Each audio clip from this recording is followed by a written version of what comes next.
नमस्कार, मैं वंदना Khurana child crime alert में आप सभी का स्वागत करती हूँ। और इस वीडियो में हम जानेंगे, जैसे मैंने पिछली वीडियो में इंट्रोडक्शन दिया था, मानसिक और दैहिक और प्रेरित अपराध। तो इस वीडियो में हम जानेंगे मानसिक अपराधों के बारे में। देखिए, मानसिक अपराध कौन से होते हैं। मानसिक अपराध मतलब हम मन में किसी के बारे में बुरा सोच रहे हैं, ठीक है। कोई भी ऐसा व्यक्ति जो आपका चाहे जानकार है, देखिए जानकार में इसमें सभी आते हैं, चाहे आपके रिश्तेदार आ गए, आपके फ्रेंड सर्कल का कोई पर्सन आ गया, आपके घर में आने जाने वाला आ गया, आपको कोई रिश्तेदार आ गया, और ऐसे व्यक्ति स्ट्रेंजर जो कभी कभार आपके घर पे विजिट करते हैं या आउटसाइड आपको सड़क पे भी विजिट कर लेते हैं। जैसे अननोन है, आप घर से बाहर निकलेंगे हज़ारों लोग हैं। अब क्रिमिनल की कोई शक्ल पे तो लिखा नहीं होता कि क्रिमिनल है, लेकिन फिर भी क्रिमिनल के कुछ हाव भाव या उसकी बातें करने के तरीके जो एकदम अलग होते हैं। अगर वो चीज़ जान जाएंगे तो आप भी खुद भी क्राइम से दूर रह पाएंगे और आपके बच्चे भी रह पाएंगे। बस यही समझाने के लिए मैंने ये चैनल बनाया। देखिए, कोई भी अपराधी है, अपराधी देखो कोई जन्मजात नहीं होता, ठीक है। वो परिस्थिति बस बनता है या उसको ये सब करने में आनंद आता है, ठीक है। तो उनको पहचानना, देखिए पुलिस स्टेशन होता है, पुलिस स्टेशन में क्या होता है, अपराधियों की तस्वीर लगी होती है ताकि जो पता लग सके कि भाई ये चोर है या ये डकैत है या ये इस तरीके का अपराधी है, ठीक है। वैसे ही हम लोगों को क्या करना है, एक सोसाइटी में आप 10 परिवार, 20 परिवार, 25 परिवार, 100 परिवार, अगर आपका RWA है, आपकी कोई NGO है, आपकी कोई ऑर्गेनाइजेशन है, तो आप इसको अभियान को चलाइए इस तरीके से। कैसे हम जानेंगे कि सामने वाला जो अपराधी है वो अपने दिमाग में किसी भी अपराध को कारित करने के लिए कोई योजना बना रहा है। अननेसेसरी विजिट करने वाले लोग, अननेसेसरी कॉल करने वाले लोग, इन पे ध्यान दीजिए। जो अननेसेसरी बिना मतलब के, बिना बात के आपके घर पे विजिट कर रहे हैं, जा रहे हैं, चाहे बेशक घर के अंदर नहीं आ रहे, लेकिन घर के दरवाजे पे घंटी बजा रहे हैं, कुछ पूछ के चले जा रहे हैं, ठीक है। या अननेसेसरी कॉल्स, उस पर ध्यान दीजिए। तो हो सकता है कि अपराधी जो आपकी रेंज में आने की कोशिश कर रहा है, वो देख रहा है कि कब आपका बच्चा अकेला रहता है, या बच्चा किसी मेड के साथ अकेला रहता है, या फिर किसी घर में माता के साथ अकेला रहता है। तो ये एक व्यक्ति भी हो सकता है, इसका पूरा ग्रुप भी हो सकता है, क्योंकि देखिए अपराधियों की कोई जात बिरादरी तो होती नहीं है कि हम उसके नाम से या हम उसकी शक्ल से जान जाएंगे। मैं आगे ये भी बताऊंगी कि शक्ल से भी हम पहचान सकते हैं, क्योंकि एक अपराधी जो है ख़ास प्रकार से, आप साइकोलॉजी पढ़ेंगे तो साइकोलॉजी में बहुत सारी चीज़ें फैक्ट होते हैं कि इस तरीके से वो लोग बात करते हैं, इस तरीके से वो लोग दिखते हैं, ठीक है। तो हम लोग उस चीज़ पे भी बात करेंगे कि एक ख़ास अंदाज रखने वाले लोग, एक ख़ास तरीके से बात करने वाले लोग, वो अपराधी होते हैं। तो उस पर भी हम लोग आगे बीच बीच में वीडियोस के बीच में डिस्कस करते रहेंगे, ताकि आप भी समझ जाएंगे, आपको भी पहचान हो जाएगी। तो आप भी ऐसे लोगों से सतर्क रहिए। ये कोई भी हो सकता है, हो सकता है आप जहाँ से सामान खरीद के लाते हैं, चाहे फ्रूट लेते हैं, वेजिटेबल लेते हैं, कोई सामान खरीदते हैं, इनफैक्ट आप चप्पल भी अपनी ठीक करवाते हैं, कोई भी अपराधी हो सकता है। हो सकता है दिखावे के लिए वो कोई काम करता हो, लेकिन वो नज़र हर चीज़ पे रखता हो। अगर वो एक जासूस है, जासूसी कर रहा है आपके ऊपर, तो आपको जासूस से बड़ा जासूस बनना है उसके लिए, सिर्फ अपने बच्चों की सुरक्षा के लिए, सिर्फ अपने बच्चों के लिए नहीं। मैंने आपको क्या बोला, बच्चे देखिए सबके ही एक ही जैसे होते हैं, ठीक है। आपके बच्चे हों या किसी के घर के भी बच्चे हों, सब अपने माँ बाप के लिए जान के बराबर है। माँ बाप अपनी जान लगा देंगे उन बच्चों को बचाने के लिए। तो मैं तो यहाँ जान देने की बात ही नहीं कर रही हूँ, मैं सिर्फ और सिर्फ सतर्क रहने की बात कर रही हूँ।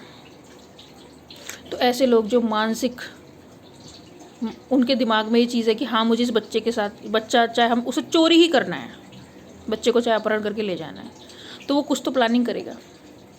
वही मैंने आपको बोला, अननेसेसरी लोगों के विज़िट और अननेसेसरी कॉल्स, या फिर किसी भी स्ट्रेंजर जो आपके घर पे बिना मतलब के, बिना बुलाए आ जाए, ऐसे लोगों से सतर्क रहिए। घर में मत घुसने दीजिए उनको। और खुद माता पिता सेल्फ डिफेंस सीखें। देखो, बच्चे को तो तब बचाओगे जब आप खुद मजबूत रहोगे। मान लो आदमी है, वो 2-4 लोगों को पीट लेगा, लेकिन लेडीज़ हैं मोस्टली, वो या तो रोएंगी या गिड़गिड़ाएंगी, या फिर वो शायद सामना नहीं कर पाती, घबरा जाती हैं एकदम से। तो मैं उन सारी माताओं से मेरा निवेदन है कि आप जो है सेल्फ डिफेंस सीखिए, अपने आप को मजबूत कीजिए, और कम से कम एक लाठी तो घर में रखिए, क्योंकि अपने बच्चे को बचाने के लिए तो आप हाथ पैर तोड़ सकती हो ना किसी का। तो खुद मजबूत बन के रखिए और अपने बच्चों को भी मजबूत बना के चलिए। और ये वीडियो जो है अपने बच्चे को ज़रूर दिखाएं, और जो मानसिक जो अपराधी हैं, देखिए अपराधी आपको आपके एरिए में, अगर आपका पुलिस स्टेशन होगा तो जितने वहाँ पे अपराधी हैं उनका पूरा डेटा रहता है। अगर उनसे भी अलर्ट रहेंगे, क्योंकि देखो जो अपराधी है चाहे वो जमानत पे छूट जाए या चलो केस में भी वो जीत जाए पैसा भर के या जो भी है, वो घर आ गया, उसका मुकदमा चल रहा है, लेकिन अपराधी तो रिपीट करेगा ना अपराध को। वो सुधरने का मतलब ही नहीं है। तो आप कैसे जानेंगे? ऐसे ही जानेंगे। आसपास के अपने एरिया के अपराधियों की पूरी लिस्ट बनाइए, खुद भी पहचान रखिए उस चीज़ की, अपने बच्चे को भी पहचान कराइए कि इस ऐसे लोगों से दूर रहें। आप एक ग्रुप बना लीजिए, व्हाट्सएप ग्रुप बना लीजिए, 100 फैमिली का ग्रुप बना लीजिए, 50 फैमिली का ग्रुप बना लीजिए, और जितने अपराधी हैं वहाँ लोकल सबकी फ़ोटो सर्कुलेट कीजिए उस ग्रुप में, ताकि हर परिवार, आपकी बेटी भी मान लो कल को कॉलेज पढ़ने जा रही है, मैं बहुत छोटे बच्चों की बात नहीं कर रही कि 2-4 साल के बच्चे हैं, आप उनको तो सुरक्षा करेंगी, लेकिन अगर आपकी लड़की कोई 10th में है, 12th में है या कॉलेज में जा रही है, उसको पता नहीं है कि उसके पड़ोस में कौन रह रहा है या मोहल्ले में कौन आदमी ऐसा जो अपराधी है, तो इसके लिए अगर आपको पुलिस की भी हेल्प लेनी पड़े तो कोई दिक्कत नहीं है। एक एरिया में 1-2 तो पुलिस वाले आपको आसानी से मिल जाएंगे जो वहाँ रहते होंगे अपनी फैमिली के साथ। आपको इजीली डाटा अवेलेबल हो जाएगा। डेटा शेयर कीजिए, बच्चों को पहचान करवाइए अपराधियों की। अपराध क्या होता है, अपराधी उसे कैसे करता है, क्या उसका दिमाग चलता है, कैसे चलता है, ये सारा बच्चों को बताना पड़ेगा। अगर आप नहीं बताएंगे तो फिर कोई भी अनहोनी घटना आपके साथ घट जाएगी और बहुत रोओगे।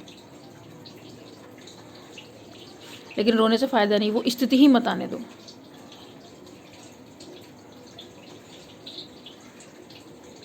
बहुत सारे लोग ब्रेन मैपिंग, ब्रेन रीडिंग करते हैं, तो आप अपने बच्चे को ब्रेन रीडर बनाओ ना, क्यों नहीं बनाते हो? सिर्फ अंग्रेजी पढ़ाने से आपके बच्चे सेल्फ डिफेंस कर लेंगे? बच्चों को बचपन से ऐसी ऐसी चीज़ें सिखाओ कि वो आपसे ज़्यादा शार्प माइंडेड हों। एक गुरु अपने जो शिष्य से चाहता है वो मेरे से आगे बढ़कर बने, मेरे से भी ज़्यादा आगे ले चला जाए। माँ बाप भी बच्चों को ये चाहते हैं कि हमसे ज़्यादा पढ़े लिखे, हमसे ज़्यादा नाम कमाए, हमसे ज़्यादा आगे जाए। तो आप ऐसी सोच रखो कि आप बच्चों को ब्रेन रीडिंग सिखाओ,